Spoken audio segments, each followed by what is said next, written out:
Monifa a révélé qu'elle avait délibérément assigné à Femi la chambre des méchantes parce qu'elle voulait qu'elle garde un œil sur elle.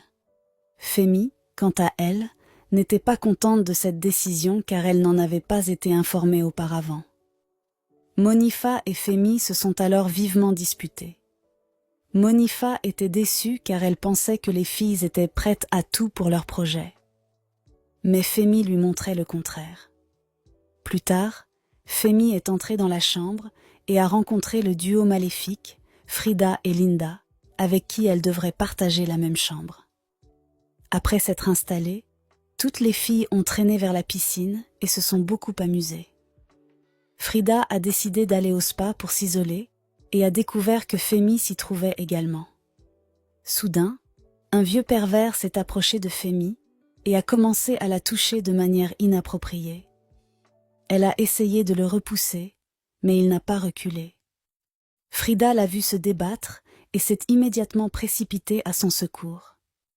Elle a aussitôt appelé Monsieur James pour qu'il s'occupe de la situation.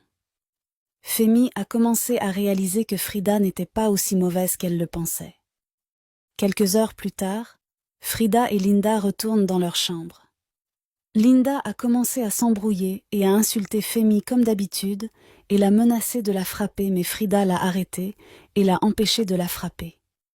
Frida était si gentille avec Femi que cette dernière commençait à l'apprécier et à remettre en question le plan de vengeance qu'elle avait établi avec Monifa et Ijeoma. Le lendemain, au cours du petit déjeuner, Femi a dit à Monifa et Ijeoma qu'elle ne voulait plus se venger des méchantes. Monifa était fâchée et lui a reproché de s'être fait laver le cerveau par les méchantes. Femi lui a alors expliqué qu'elle n'était pas une enfant et qu'elle savait que ce que les méchantes avaient fait à Monifa était mauvais, mais qu'elle avait réfléchi, elle s'est dit que si elle se vengeait, cela ne leur apporterait rien. « Laissez-moi parler à Frida et Linda pour faire la paix entre nous tous », ajouta-t-elle. Monifa était furieuse et a exclu Femi de son groupe pour trahison. À la tombée de la nuit, Frida et Linda ont commencé à se préparer pour aller au club. Frida a expliqué à Femi qu'elle pouvait venir avec elle si elle voulait. Au début, elle était sceptique, mais elle a fini par accepter de les accompagner.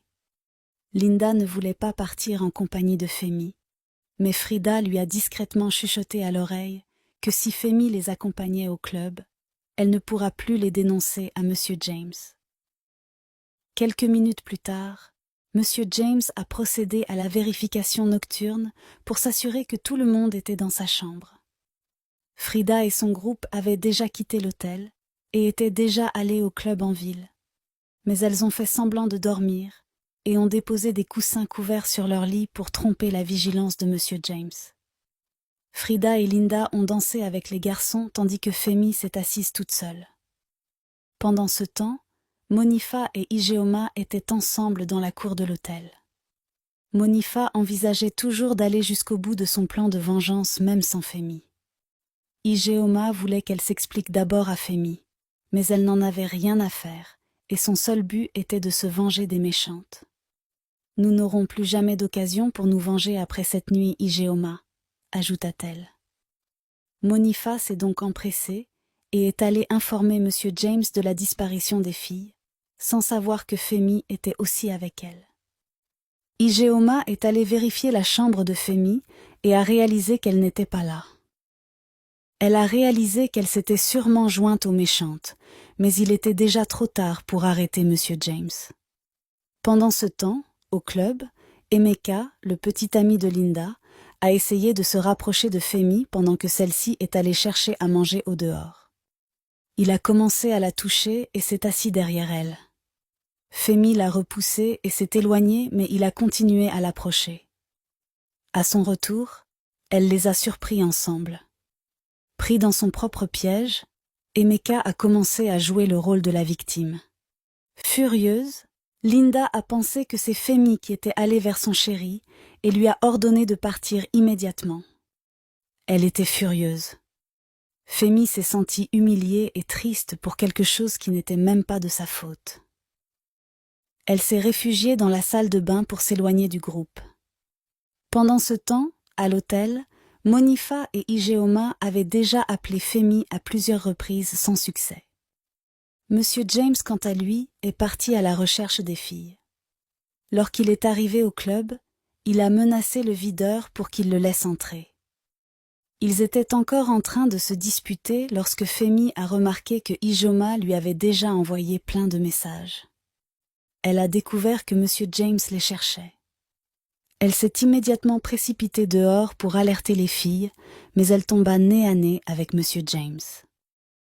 Emeka s'est immédiatement enfuie et a laissé sa chérie Linda qui s'est faite attraper, elle et Frida. Lorsque Monsieur James a interrogé Femi, elle a couvert Frida et Femi et a prétendu qu'elle était venue seule au club. De retour à l'hôtel, Frida et Femi ont menti en disant qu'elles étaient occupées à chercher Linda et que c'était pour cette raison qu'elles n'étaient pas dans leur chambre. Finalement, seule Linda a eu des ennuis. Après le voyage scolaire, le premier jour de retour à l'école, Linda est arrivée avec un gros bleu à l'œil. Son père l'avait frappée pour son comportement lors du voyage scolaire. Heureusement pour elle, la directrice l'a laissée partir avec un simple avertissement.